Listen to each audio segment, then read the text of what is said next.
Good morning, good afternoon, good evening. It's a big pleasure to welcome all of you again to this second educational webinar according the ERS ATS technical standards on standardization of measurement of lung volumes. This publication came out in 2023 September, and I'm happy to introduce to you Aisling McGowan, who is one of the authors, and she was for years the head of the Assembly 9.1 from the ERS, and she's very experienced and a long time in the field of pulmonary function testing. My name is Herman Groepenhoff. I'm the Senior Clinical Scientific Advisor from Vire Medical and happy to be involved in these educational webinars. Aisling, the floor is yours. Oh, at the end, I think there will be an interesting part of 10 minutes, 15 minutes to try to answer your questions. So don't hesitate to already ask your questions during the webinar. So I will stop speaking. Aisling, take over the microphone. Thank you, Herman. Enjoy. Welcome everyone to part 2 of this update on the ERS technical standard on standardization of the measurement of lung volumes. So today's session will be a practical overview of lung volumes and the test performance, and also an update on quality assurance.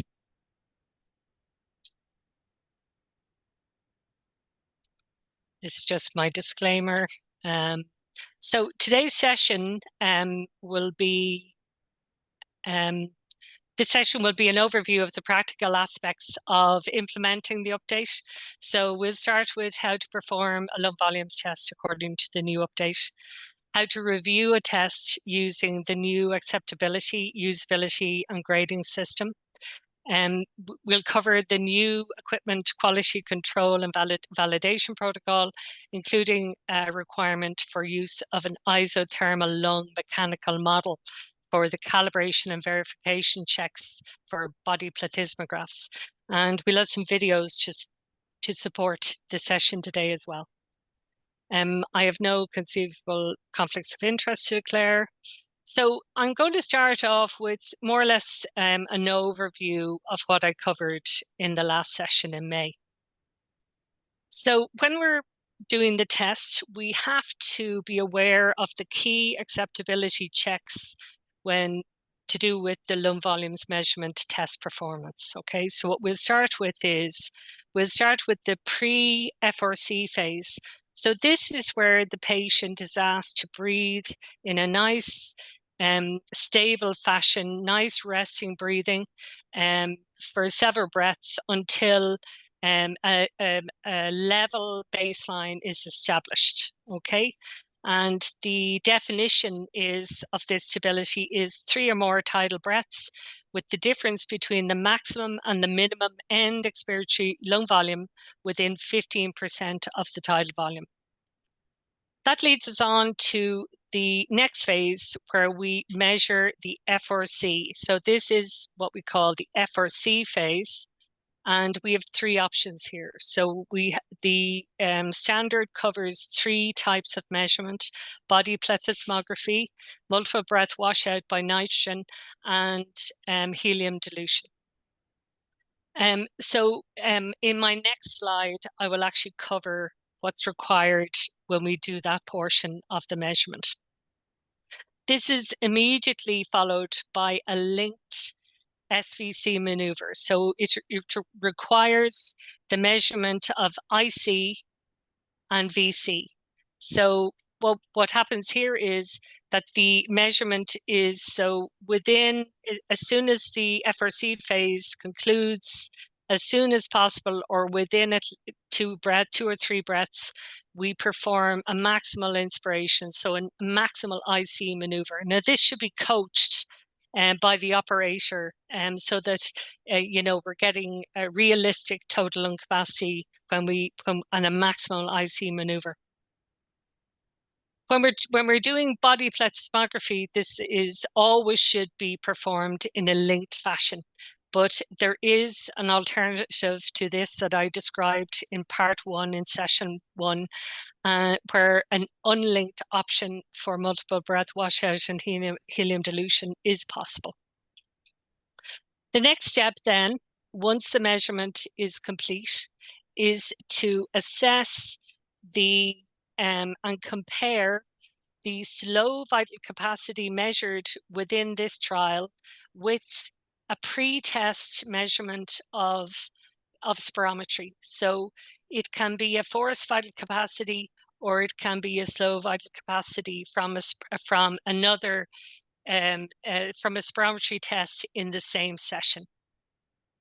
And there are criteria set out in the tables within the document that describe what the criteria is. So full acceptability for all tests in adults is where the SVC is greater to or equal to the FVC minus 150 mL. So that is the acceptability criteria. But for multiple breath washout and helium dilution, there's also an option for usability where it's a bit more flexible. So now we'll talk about the FRC, what happens in the FRC phase. So we have three options for measuring this FRC phase. So I'll talk about body plethysmography. So we're looking for acceptability checks that we can identify as operators while we're performing the test, okay, or while the patient is in the FRC measurement phase. So when using body plethysmography, during the shutter closure, which is required for that particular test, we have to make sure that we're observing closed pants, overlapping straight lines with no thermal drift, straight lines with minimal thermal drift, and a panting frequency between 30 and 60 breaths per minute, which is equivalent to 0.5 to 1 hertz. Or in some individuals who cannot breathe within that range and have evidence of no airflow obstruction on spirometry, it is allowed for the panting frequency to be higher, so between 60 and 90 breaths per minute. And of course, we should always try and obtain 3 to 5 measurements in order to check repeatability of this measurement. The next option is multiple breath washout. So in this case, I'm talking about nitrogen washout.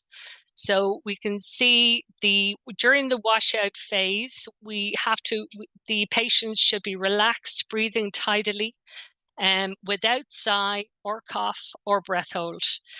The flow should be stable with no forced breathing or signs of hyperventilation. So a nice feature on some of the manufacturer's systems is a CO2 graph, which shows whether the CO2 on a breath-by-breath basis stays within 4 to 6%. And this will allow you to monitor whether that hyperventilation rate is being met or not. No evidence of leak is very important during this test. And of course, the end of test criteria must be met so this is 3 consecutive tidal breaths under the target concentration. So it's the initial gas concentration, it's 1/40th of that. And when a second test for the purposes of repeatability is measured, we should wait an adequate wait time between the MBW maneuvers. So this should be at least twice the washout time. And sometimes we need to wait a longer period of time if there's evidence of obstructive lung disease. The next one is helium dilution as an option. And again, the patient should breathe in a relaxed fashion without sigh, cough, or breath hold. They should be breathing at a stable end tidal lung volume. No evidence of leak is very important. And the end of test criteria for this test is where the helium is less than 0.02% for a period of 30 seconds. And when a second test is performed for the purposes of repeatability, an adequate wait time between maneuvers should be at least twice the dilution time, and again, longer if there's evidence of obstructive lung disease in the patient. So how to perform and review a lung volumes test according to the new update. So we'll talk about body plethysmography first. So this video here patient has actually performed 2 trials. So we're looking, when we do this measurement, we look for 3 to 5 trials. So for the purposes of keeping the videos short, I'm just going to show you one measurement, okay? So keep in mind, we have the pre-FRC phase, so we should have that stable baseline. So we shouldn't have the baseline shifting in an upwards direction or a downwards direction significantly above or below what we consider an acceptable and stable resting breathing phase. Then we're going to look at during the shutter, what occurs, what is the acceptability during this period.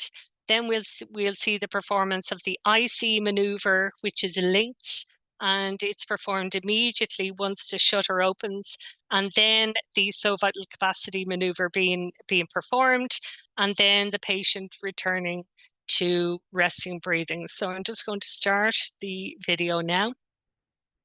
So remember, what we're doing is we're observing the test all the time. We're coaching the patient in the box. We've explained the test fully to the patient. So what we're doing here is we're establishing a baseline, a good, stable baseline. And then as soon as we have the baseline, we're going to close the shutter and we're going to ask the patient to pant in and out at between 30 and 60 breaths per minute. And then once it opens, all the way in to TLC, and then blow all the way out completely in a steady fashion until they reach the residual volume, and then return to normal breathing. So this is an example of an acceptable measurement. So what we see here is a nice stable baseline. So we can use the tools in the software. We can overlay the spirograms on top of each other, because it can make it very obvious if one trial is very different to another trial, and we can quite easily review whether there's issues with one or more of the baselines, whether the FRC measurements could be improved, and also if the SVCs are similar or not. Another important role for the operator is that for the FRC pleth curves, we need to review these after each measurement, and we should visually take note of any errors, anything significant that is outside the acceptability criteria, and also which another tool that you have in the software is to change the tangent line. So the slope line that runs through the curve, you can change that and adjust it to a more reliable position, and therefore improve the repeatability of the measurements. So just in the supplement of the standard, we have some examples of errors that, and we have some examples with explanations that I would really encourage you all to read and become familiar with. These errors are things to look out for, but also, like open cheeks here, we know now the standard is very clear that we have to make sure that the patient holds their cheeks and that they make sure that there's no leak around the mouthpiece during performing the test. So thermal drift is another issue with body plethysmograph. So we have to make sure that we have waited a sufficient length of time before performing the test as well. So what I would do is encourage you all to become familiar with the typical and most common errors that occur during body plethysmography. So as I said, you can manually review the FRC pleth curves, and you can actually adjust the slope values, which is very helpful. So there are 3 important tables when we're looking at acceptability and test grading when we're using performing body plethysmography. So table 2 is the acceptability criteria for FRC measurement by body plethysmography. And the classification is broken down into acceptable, usable, and reject. Okay, so that's very important. So when you have performed your measurements, you really have to make sure, or even, you know, become familiar with what is required in terms of acceptability pre-closure, and also during the shutter closure. That's really, really important. Okay, so, and then you will be able to classify the test, each test, in terms of acceptability into either acceptable or usable, or reject. The other table that's very important is table 3, and this is the acceptability and usability criteria for the spirometry criteria. Okay, so again, it's broken down into acceptable, usable, or reject. So as I mentioned, linked spirometry is always regarded as acceptable, and the criteria for adults and children are laid out here. Usable then is where an unlinked spirometry is allowed for MBW or helium dilution.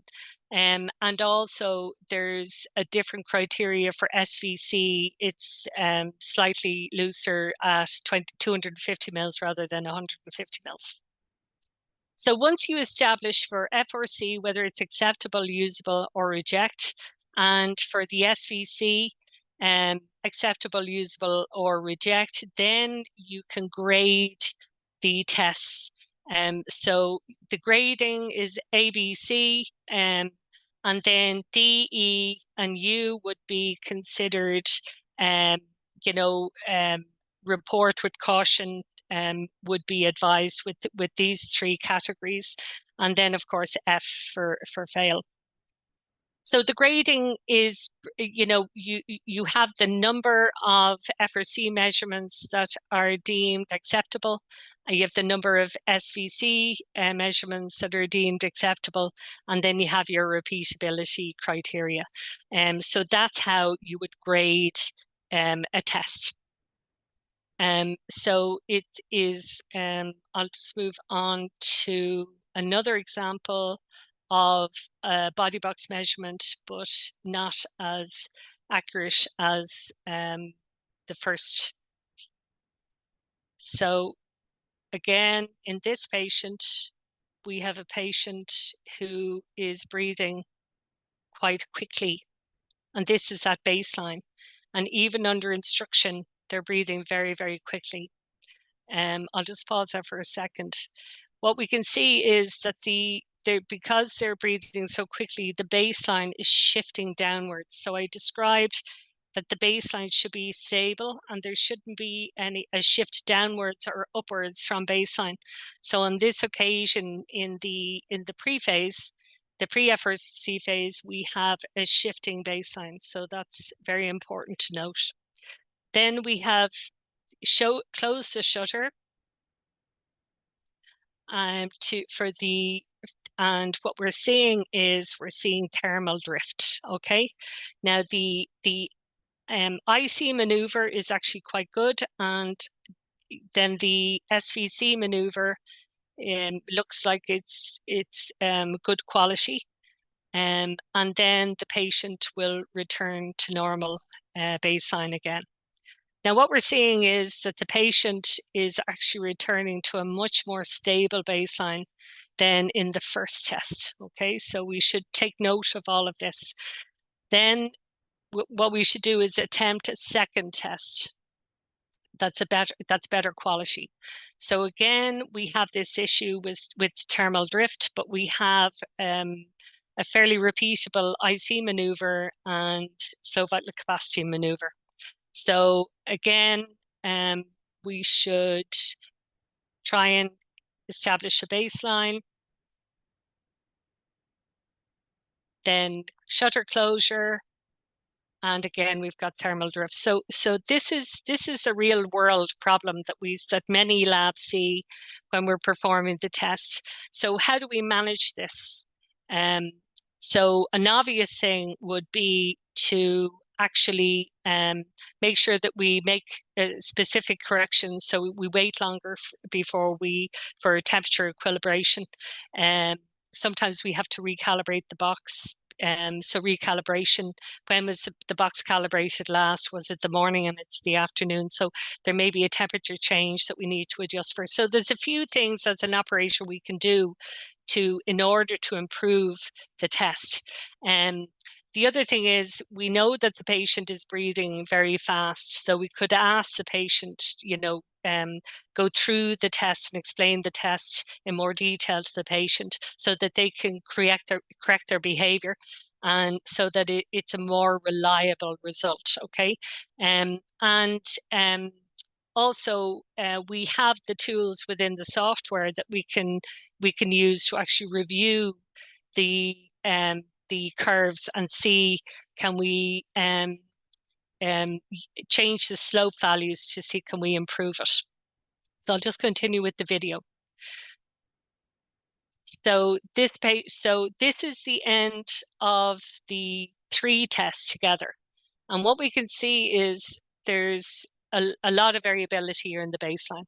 We're also seeing that the 3 tests, which are in 3 different colors here, are actually not overlaid. So there are differences. Now, we haven't reviewed the data yet. We haven't manually reviewed anything. But certainly looking at something like this, it would be encouraging to actually review the data.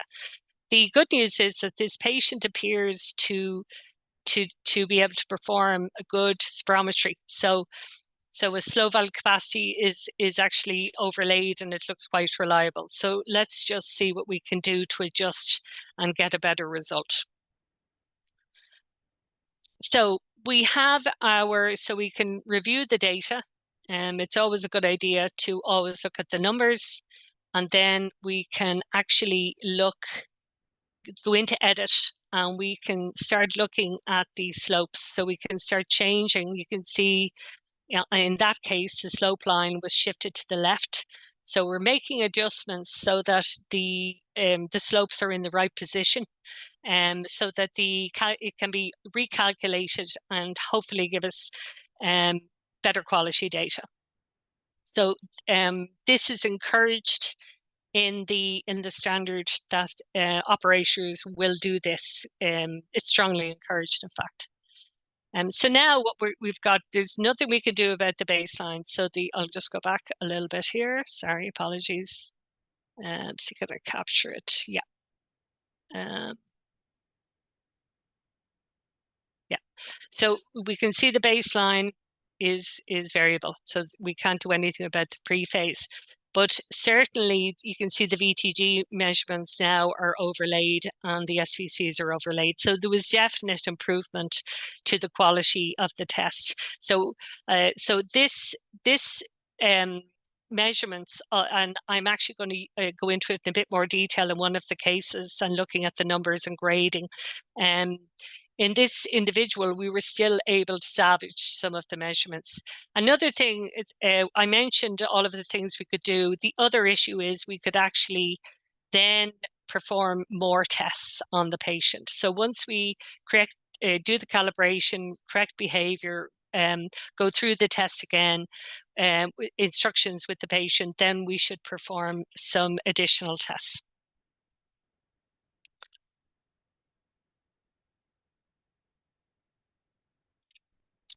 So now we're going to look at this patient's results, okay? So what we have is, we have the FVC. We can see here the breathing frequency. So the breathing frequency during the shutter maneuver was actually between 30 and 60. So that's fine. Then we have the slow vital capacity measurements for each trial, and these are linked to the FRC. So we have 3 FRC measurements here. So what we need to do is we need to use the process to evaluate the acceptability of each part. So if we look at the body box measurement, so we're looking at the acceptability. There were straight lines and minimal thermal drift, and the panting frequency was within the required range. However, closed panting was present, and overlapping of the straight lines during the shutter closure was not present. So these were absent. So on that basis, when we go back to the table for acceptability of FRC, we would have to give this test, it would meet the usable criteria for acceptability, okay? The next thing we would do then is we would look at the FEC from the spirometry test, and we would compare it to each one of the SVCs that we carried out during the test. And we would look to see, are they within 150 mils of this number here? Oh, sorry. So this measure minus 150 mils. So how did this fare out? So again, this is the acceptability criteria. So there were two acceptable SVC measurements within 150 mils. So if we go to the table for spirometry acceptability, that would fall into category B, it's classification B, okay, in the grading table. If we then look at the three acceptable FRC measurements, it turns out that when we work out the repeatability, it's actually 5.7, so it's above 5%, but less than 10%. So if we're very strict, we would go to the grading table and we would assign the FRC measurements a grade C. And in the standard, it states that the lowest of all the categories here is the overall. So the C trumps the B here. So the overall grade for this test was grade C.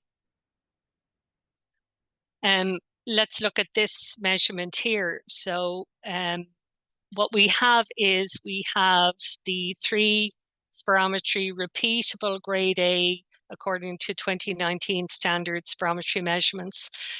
So what we have is we have the best is 5.41, and then we have the VC measurements here for 3 linked maneuvers to 3 FRCs. Okay, so when we look at the repeatability of the acceptability of the body plethysmography in this patient, it met all the criteria. So the acceptability, it was fully acceptable. Okay, so the next thing we look at then is we compare the SVC to the FEC and see is it within the criteria. And what we discovered was that for the SVCs were all acceptable, but the FRC, we can see here, 2 were within 5% and 1 was outside the 5%. So if we go to the grading table, it says if there's 2 FRC measurements within 5%, therefore it's a grade B. So the lowest grade trumps the higher grade of these 2. So therefore, overall, the grade is a B grade test. So now we're going to look at how to perform lung volumes according to the update for nitrogen washout. So in this example, we have a patient who has already performed their first test. We looked at the wash time and we doubled the wash time for the waiting time between tests. So now we're going to observe the test being performed by this patient. So again, what we have here is we have the nitrogen concentration, we have the FRC, on a breath-by-breath basis, this is going to be updated. We have the tidal breathing, we have the respiratory rate, etc. There are some nice tools that we can use. We can look at breathing frequency to see is it in the green zone, the tidal breathing, is it in the green zone, and the change in nitrogen if it's in the green zone. So these are all really helpful tools for the operator when you're performing a test. So what we're doing is establishing a nice baseline in the pre-FRC phase. Now we've started the FRC phase.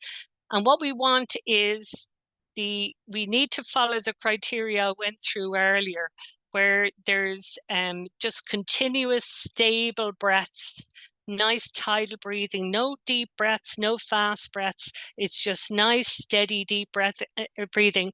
And what we want is a continuous drop along the way. We want to keep an eye out for leaks at the mouth, and we can easily tell those if there's a problem. If there's a leak at the mouth, the nitrogen level will increase to some degree depending on the size of the leak. If there's a leak in the system, this often will travel on and it won't decrease and the end of test criteria won't be met. So there can be patient air leaks and then there can be system leaks, but hopefully calibrations and quality assurance testing will ensure that your system is fully checked on a regular basis to avoid any of those system issues. So as we're approaching the end of the test, the nitrogen level is dropping. So what we want is, we want it to be 1/40th of the initial concentration. So 78%, 80% is the starting point. And then we want this to drop. And it has to be 3 consecutive breaths at that point. So so we have our FRC measurement, and at this point, it's usually fairly stable at this point, because it's just confirmation that the end of test criteria has been met. So now you see what we can do is, we can do an immediate inspiratory capacity and a slow vital capacity, or we can take 2 or 3 breaths, and we can then perform the inspiratory capacity maneuver. And again, we coach the patient all the way to total lung capacity and all the way out to residual volume, so that we get the best SVC test that we possibly can. Okay. And then, of course, at the end of the test, we just let the patient return to baseline and the test is complete. So now we have 2 tests. And again, we have this nice feature where we can overlay both washouts on top of each other, so we can look at how potentially repeatable they are. We can look at the CO2 curve to make sure that it's within the range that we want, and we can look at other features as well. But so I will just go on and show you what you really need to look out for. So again, in the supplement, these are very important samples that we've provided. So we give a nice detailed graph, and we give a nice description of what a normal test looks like. And then we have examples of usable tests. So different types of usable tests and tests that are not acceptable or usable. So please take the time to familiarize yourself with that. So let's look at a nitrogen washout test and see how we can make it acceptable, or sorry, check the acceptability and apologies, and grade the test. So the first thing is that we would again compare the SVC to the FVC, the spirometry that was performed. And in this case, what I found was that there were 2 tests that were carried out, nitrogen washout tests. So there's 2 linked SVCs. But the difference between the SVC and the FVC in the first one was 160 mils, and in the second one was 210 mils. So again, when you look to the acceptability table, this falls into the usable category. So that's the first thing. And remember, with nitrogen washout, we can use a usable result. Okay. And if we had used an unlinked spirometry, we could also use this. So this SVC falls within this category. So it meets the usability criteria because it's less than 250 mils difference. Okay. Now we when you review the FRC phase, we see that it was relaxed tidal breathing without sigh, cough, or breath hold. The flow was stable with no forced breathing or signs of hyperventilation. In fact, the CO2 stayed around 5%. There was no evidence of leak. The end of test criteria was met, and we did perform a second test, and we waited the adequate wait time, which was twice the washout time.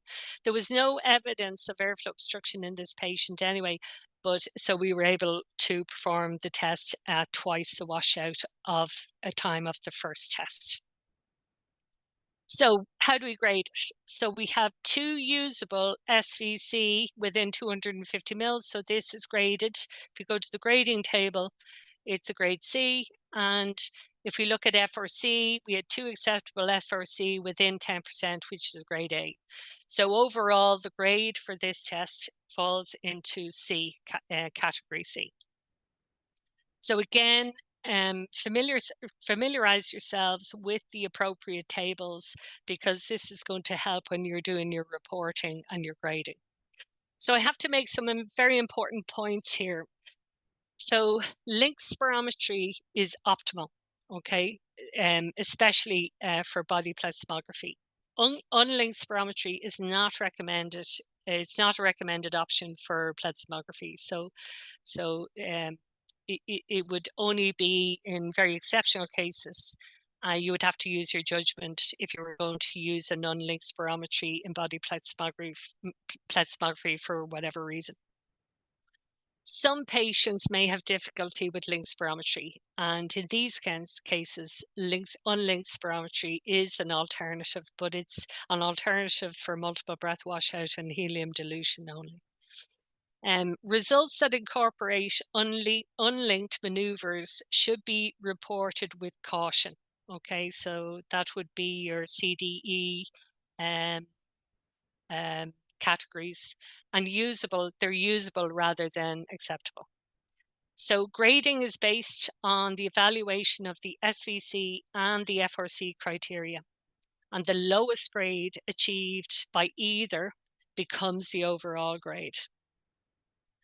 And make sure in the case that the grading is on the lower on the scale, that we include detailed operator comments to clarify the decision on the grading. That's very important to inform the reporter as to why it didn't meet the top criteria or acceptability criteria or grading. So that's really important. So it's also really important to appreciate that the acceptability and grading criteria, they have not been validated. And again, like I said during the last session, we would really encourage people to do some validation studies. It would be very helpful for everyone. But ultimately, the overriding goal of the operator must be to always achieve the best possible testing quality for each patient. So that I hope that's a take-home message. So now I'm going to talk about the new equipment quality control and validation protocol, including a requirement to use a mechanical model. So it's an isothermal lung model for calibration and verification checks of body plethysmography. So we all know, working in lung function, how important quality control is. But lung volumes measured by any of the techniques, so body plethysmography, nitrogen washout, or MBW or helium dilution, it needs careful consideration in terms of quality control, because there are 3 distinctly different tests, all measuring the similar thing. So the typical equipment checks you would include in quality control for lung volumes measurement devices. So it could include analyzer stability, analyzer calibration, inspection of test circuits, accuracy of flow volume signal output, so sensor calibration and verification, the absorbers used on machines, gas filling volume. Tracer gas concentration also is hugely important to have certified gases on your systems. And when it comes to body plethysmography, The box pressure and volume signal and mouth pressure calibration also need to be checked, as well as leak time constants. So there's an awful lot that needs to be checked and controlled and reported on. So the recommendations from the task force are that daily checks of flow and volume output from mouth flow measurements that comply with the 2019 spirometry standard are very important. At least one daily calibration verification is required, and if more checks should be done depending on changes in ambient conditions such as barometric pressure and temperature changes. Validation of accuracy using a known volume must be performed monthly, especially when new software is installed or a problem is suspected. So this requires the use of a model lung of a known volume, and the accuracy of the checks, the measurement checks using this model lung should have an accuracy of plus or minus 50 mils or 3% based on the mean of 5 measurements or 5 determinations. While using the device, the frequency of the air movement is essential. So it should be between 30 to 60 breaths per minute to simulate isothermal conditions. And this model should be set, it should adjust the calculated volumes to ambient conditions rather than BTPS conditions. So biological controls should be performed on all systems. This is at least monthly. I'm aware that, when it comes to spirometry and diffusing capacity, that biological controls are recommended sometimes on a weekly basis, and we're saying monthly basis. But we're trying to encourage people to do at least monthly. A lot of sites sometimes say they don't carry out lung volumes measurements as often as they would spirometry and diffusion. So there seems to be a reluctance. So we're really trying to encourage at least monthly. And if you're going to do spirometry and diffusing capacity biocalibrations on a weekly basis, would be good to incorporate lung volumes into that as well, into that session. So biological controls can identify problems missed during vitro testing, such as if there's incorrect mouthpieces being used or a small gas leak is not detected by physical checks. If the operator performing a test is a biological control, it's very useful, because then they can provide acute evaluation of the equipment if it's suspected of having a problem during a patient test, so they themselves can act immediately. But not everyone is a biological control. So for gas dilution techniques, not only should volume measurements be verified and calibrated, but the gas analyzers need to be assessed to ensure that they are accurate and have linear response across their working range. So it's very important that all the tests are carried out. So when somebody is a biological control for a lab, they use previously established data and multiple visits. I'm going to show you a sheet that's recommended by Carl Matram at the end regarding the number of tests that's required. But when we're looking at the data, they should have the multiple data sets should have a coefficient variation of less than 5% for both FRC and TLC.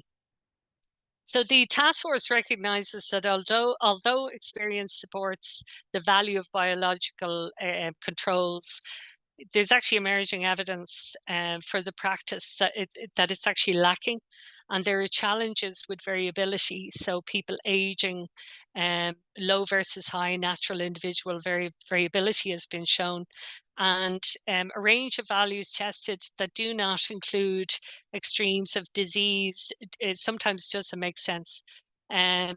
So laboratory efficiency, time analysis of data, turnover and availability of staff, and concerns more recently with privacy if staff serve as biological controls are all significant issues that we cannot ignore. So a validation process has for onboarding new and repaired equipment or significantly updated software. So if you're getting your software updated and it's a big change, if you're if you're changing an operating system and installing new software, there's information in the supplementary material to support people in order to document that process. So the process we're recommending assists the laboratory management team in identifying bias and shifts in clinical results related to equipment change. So it is important. So in terms of quality assurance and specifically to body plethysmography, the accuracy of the flow and volume output of the mouth measuring device should comply with the recommendations made in this Parametry 2019 document. So the mouth pressure transducer should be physically calibrated at least daily or prior to use. The plethysmograph signal should be calibrated daily using a volume signal or similar magnitude and frequency of the respiratory maneuvers during the test. And calibration must be performed more frequently when temperature or pressure are changing, at least twice a day, I would say. If you live somewhere like Ireland where we have 4 seasons in one day, it's always a good idea to make sure that you calibrate more than once a day. A validation of accuracy using a known volume must be performed monthly. Okay, this is what we're recommending when new software is uploaded or a problem is suspected. So what does that look like? So this is carried out using a model lung or container of known volume. So you can see in the pictures here, what we have is we have the simulator attached to a filter, because it's important to have the filter resistance included in the measurement, and then it's connected to the sensor. So this is very important, and this is an overview here from above, and this is from the side. It's we've been using it here in the lab, excuse me, and it is very simple to connect. It's very simple to set up.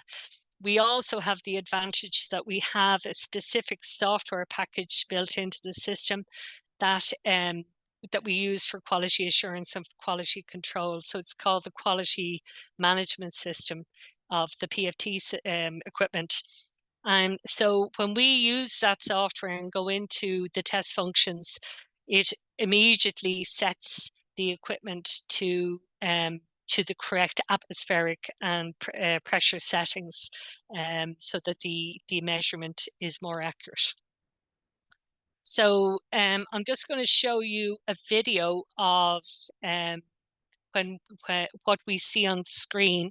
What I point out to you is that we have a predicted value. So the known value, VTG value or FRC pleth value for this simulator that we use is 2.68 liters, okay? And we have a lower limit and we have an upper limit. So I'm just going to start this here. So the simulator is connected, and what we can do is use this quality management software, and we go into test mode, like patient mode, but the patient is this model lung. So again, what we have is simulated breathing. And then the shutter closes.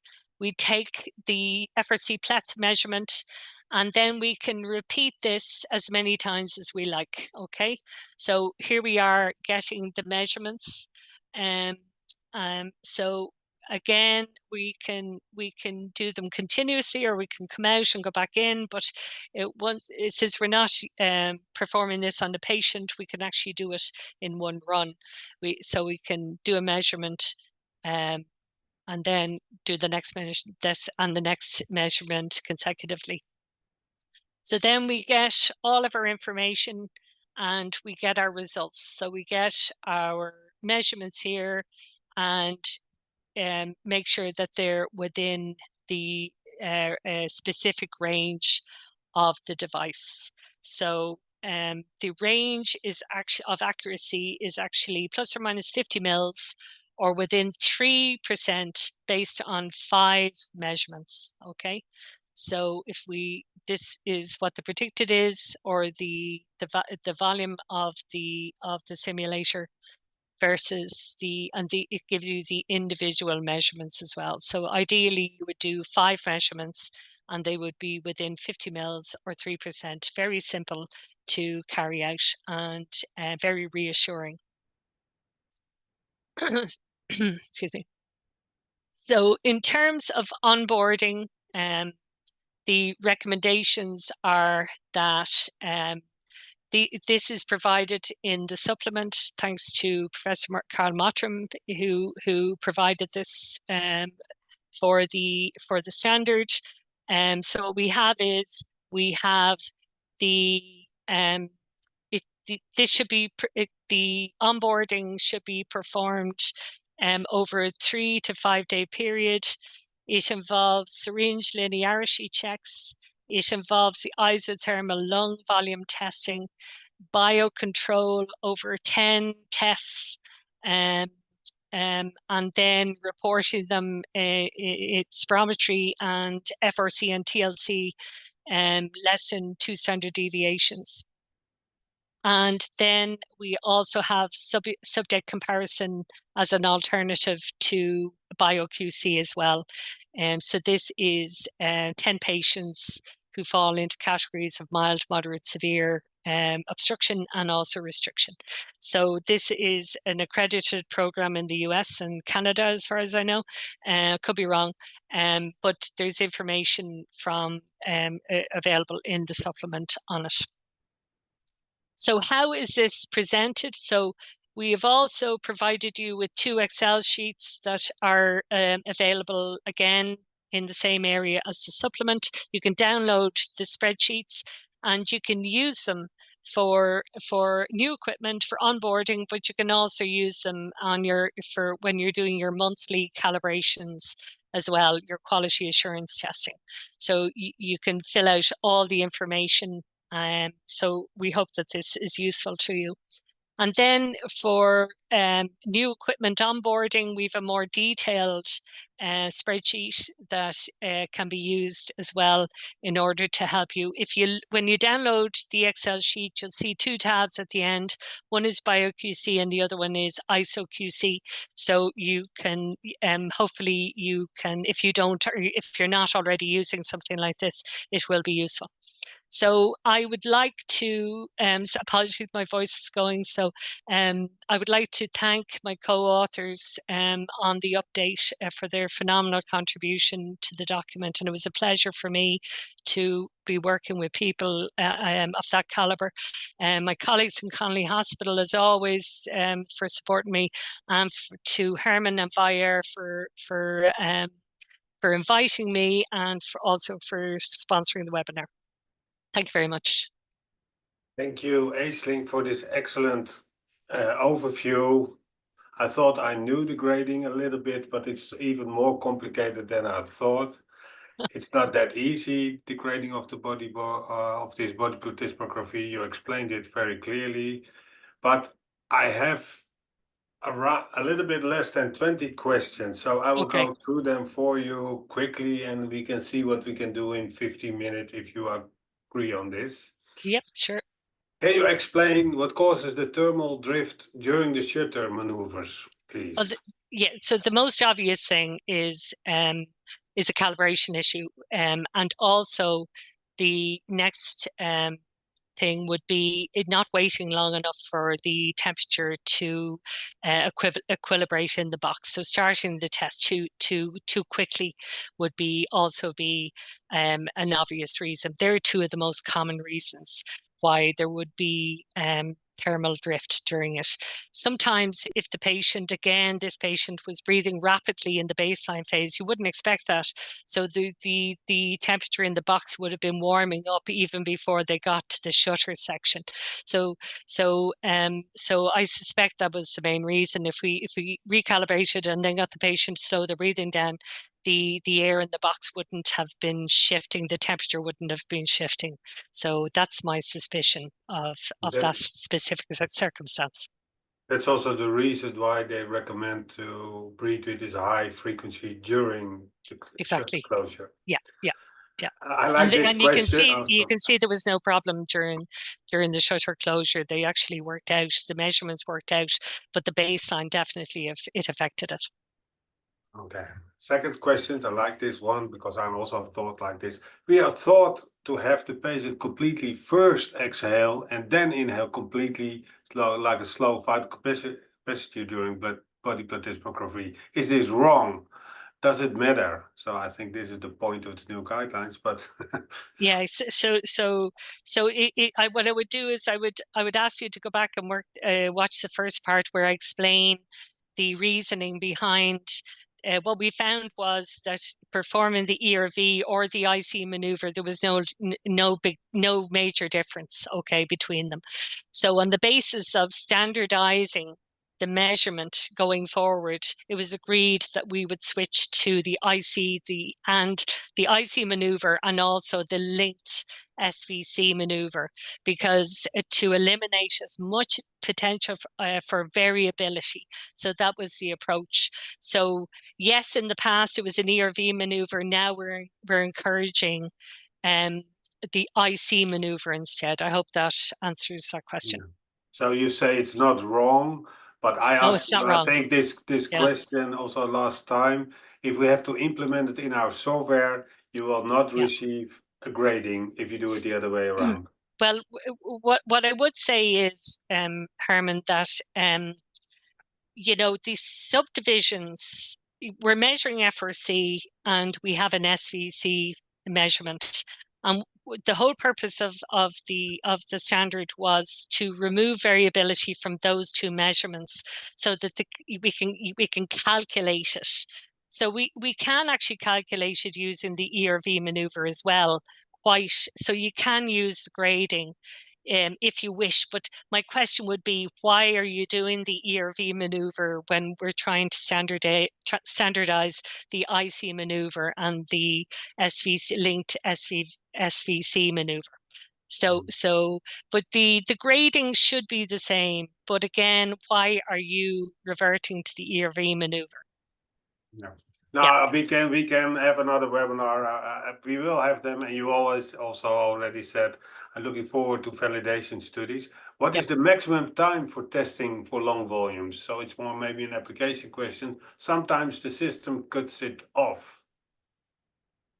Which long volumes test can I ask? Because yeah, I have the feeling it's about body box, and I can only speak of our software. Maybe it's in the setting. We have a limited time of 30 or 60 seconds. That's the only thing I can think of. Yeah, I think it's really important. It actually was one of the questions the last time as well.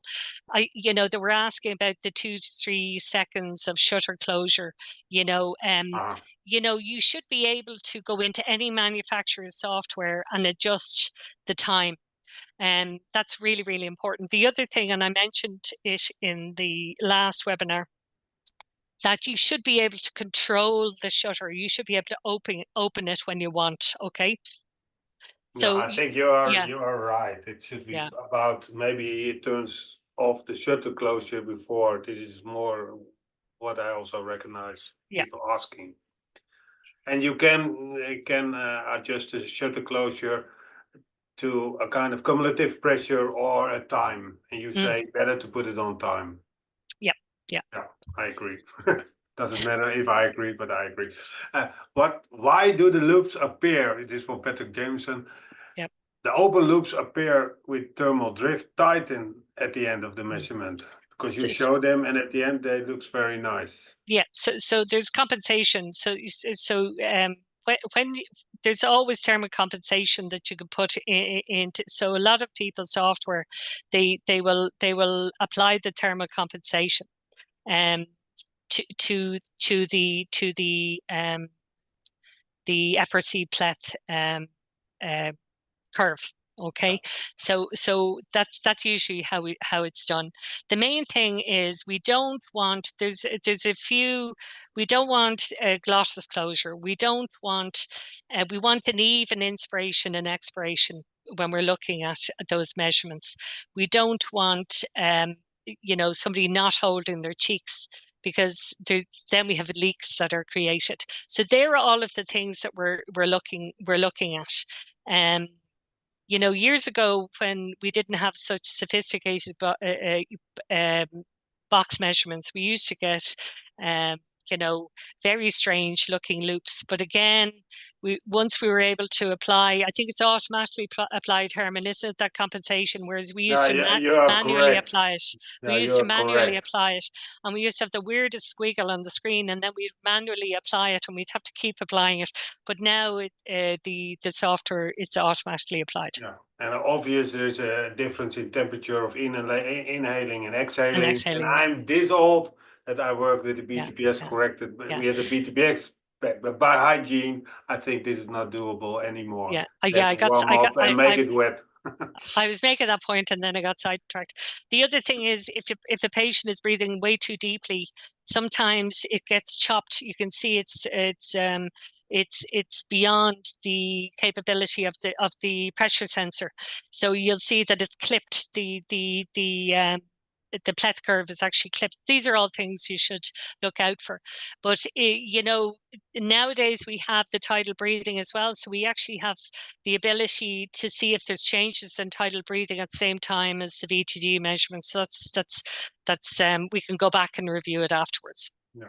An nitrogen washout question.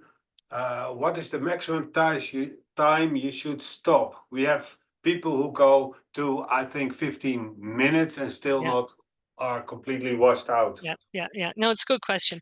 You really, I think, on a practical level, you should consider maybe performing the test in the body box if you have a patient who's if the measurement's going on that long, because the tests are shorter.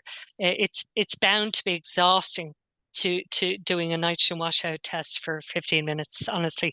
So again, I always say we, as a task force, we can only tell you a certain amount and advise you on a certain amount.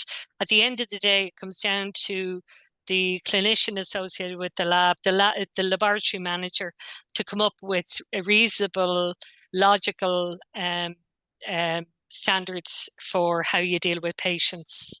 I think that's my best advice.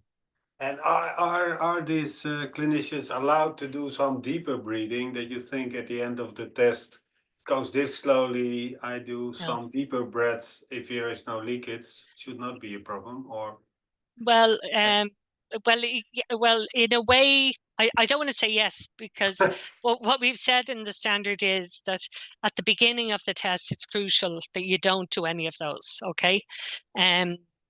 And towards what we want is consistency in tidal breathing and breathing frequency throughout the test. So if you change your breathing pattern along the way, so what you're suggesting, speed up, is sometimes it can actually have the opposite effect. So again, that's one of those things I would leave to you and a local agreement to do in patients, but not for only for the not for not for patients who are only going to be on system for 2 or 3 minutes, but for patients who maybe are going 10 minutes. Yes, it's probably a reasonable thing to do. another body box test, maybe you totally understand this. I think you can also read. Can you perform your plethysmography efforts continuously without starting and stopping? So I think without going to a new trial. If so, will the baseline tidal volume reset itself if you have enough tidal breaths? So We recommend this. yeah, how can you be sure? I mean, that's something you'd have to ask your supplier. is how can you check that?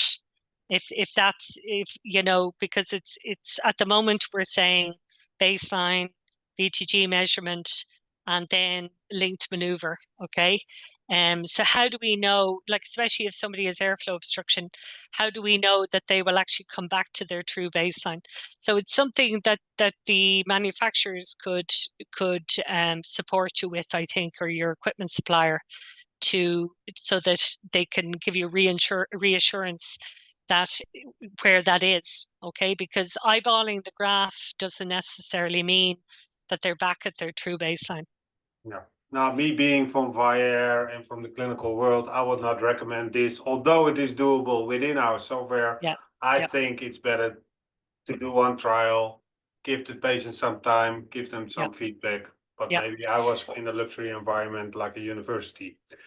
But while you're becoming accustomed to implementing the standard, it's a good idea to do separate measurements until you get a hang of it anyway. That's what I would recommend.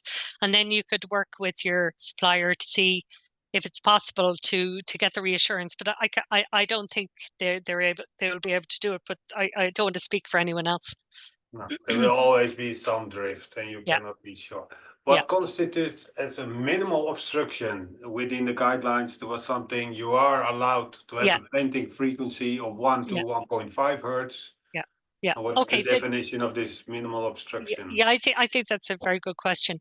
So if there's evidence of airflow obstruction, the potential is that the patient, if they breathe at a faster rate than 60 breaths per minute, that they will gas trap. They'll develop gas trapping. Okay.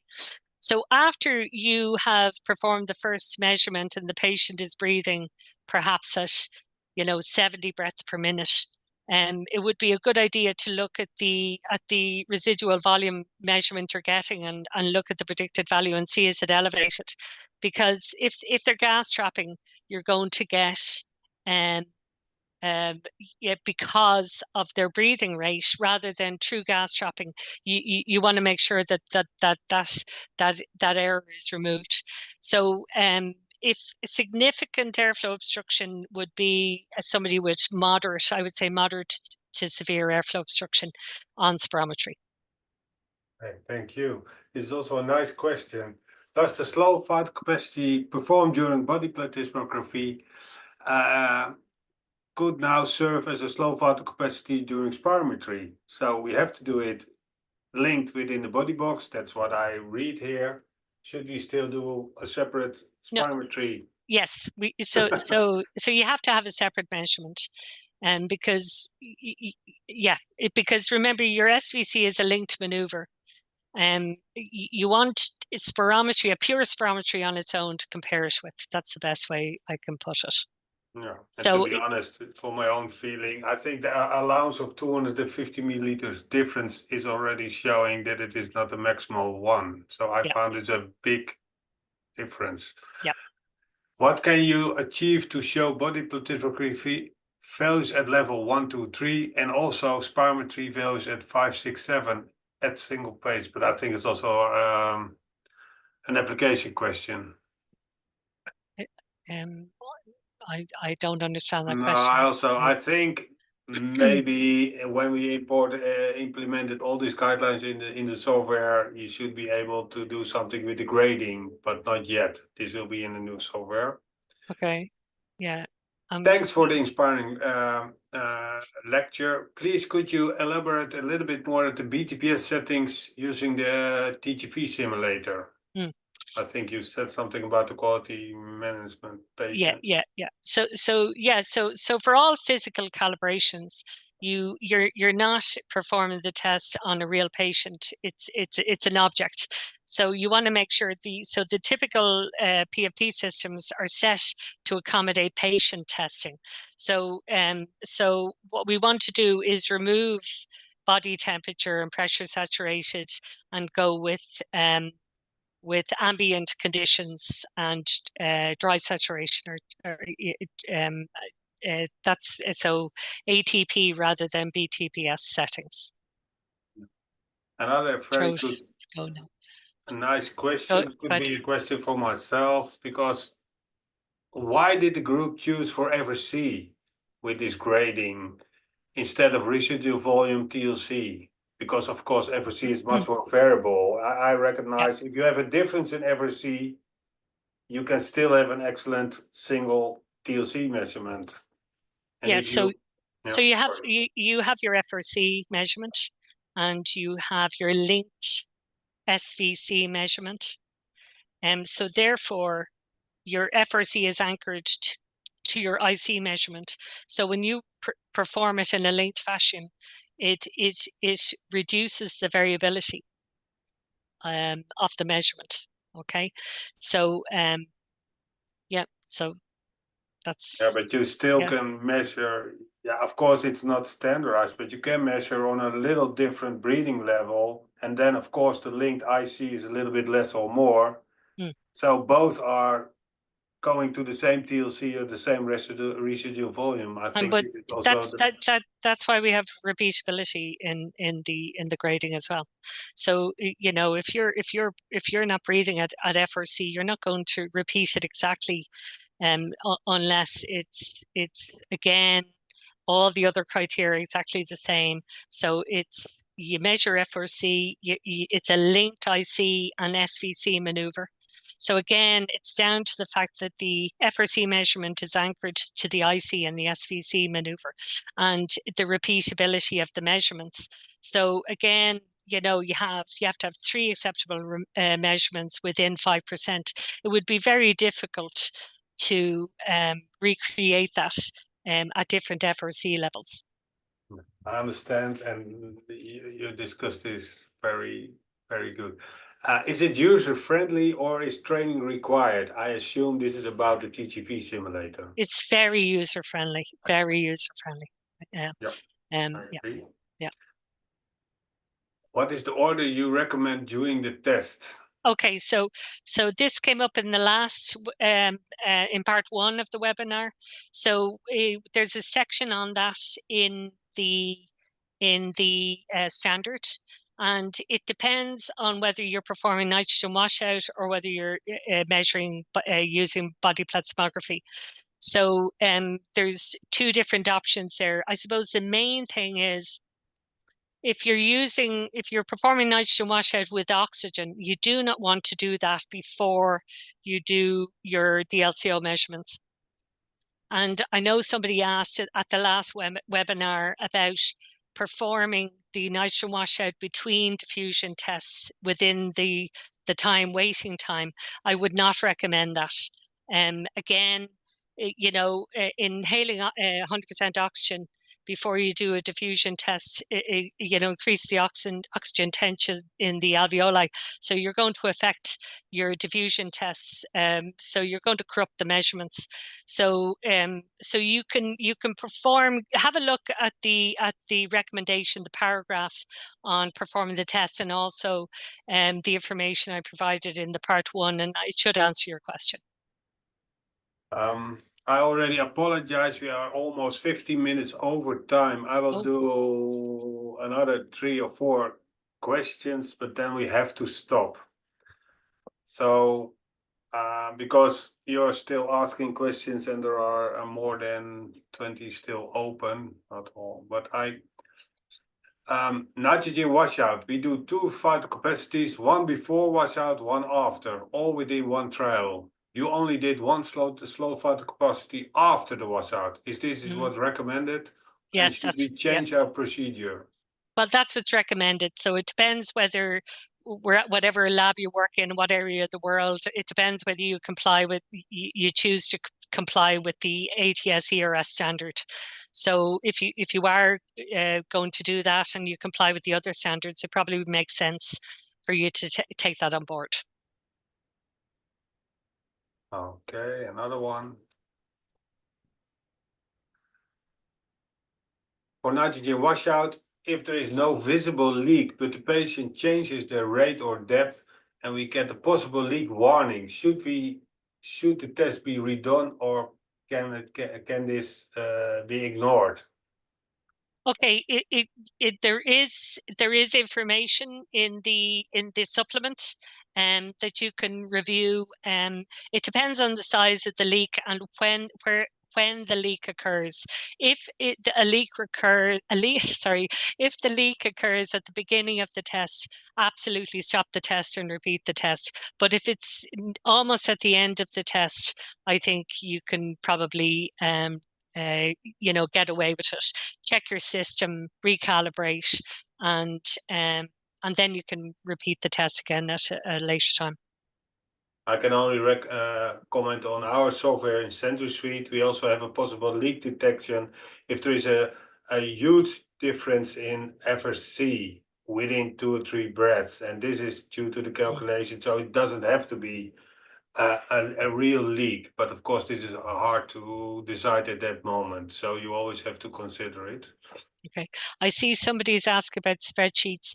They're on the ERJ website, and you go to in my last presentation, I actually have a slide, and it shows you exactly where to go for the spreadsheets and the supplemental material. So it's in there. Okay. Okay, last question. Do you recommend a metronome during the shutter closure? We used to do it. We used to do it years ago, and some manufacturers actually have screens in their boxes, and you can set the breathing frequency to a metronome. So these nice visual what's the word? It's stuck for words now, Herman. And incentives are very useful. And we used to use it years ago, but to be honest, a really good trained physiologist or operator will know exactly what the breathing rate is between, they're able to say in, out, and talk the patient through it. From years of doing it, they know exactly what the breathing rate when they speak. So, and if they have if the patient is listening to them, usually that works. No, I totally agree, because you block the shutter not more than 4 seconds, so the metronome it's more in out in out. Yeah. Okay, thank you, Aisling. Thank you all for still being here. I have one, I think, important thing to share with you. Both webinars are accredited for 2 contact hours from CE. You get in the next day an email with a survey, because you have to give feedback to get your accreditation points. So please fill out the survey and you get automatically the certificate. Okay. The other thing is, I apologize, we could not answer, or not we, but Aislinn was not able, because I stopped the webinar now, answer all the questions, because I think Aislinn will continue another half an hour if we ask her to do this. But the very positive thing is Aislinn will perform also a live presentation on ERS, so the people who are attending ERS can ask a few extra questions if you are there in Vienna. So again, thank you for joining us again. Looking forward, maybe in the end of the year, another educational webinar. And by this, last extra thank you to Aisling, and hope to hear or see you somewhere else, and hear about your feedback with the questionnaire you will get from our side. Bye. Thank you want you. to say Bye. something, Aislinn? Just thank you. Thanks very much. Okay. Bye-bye. Bye.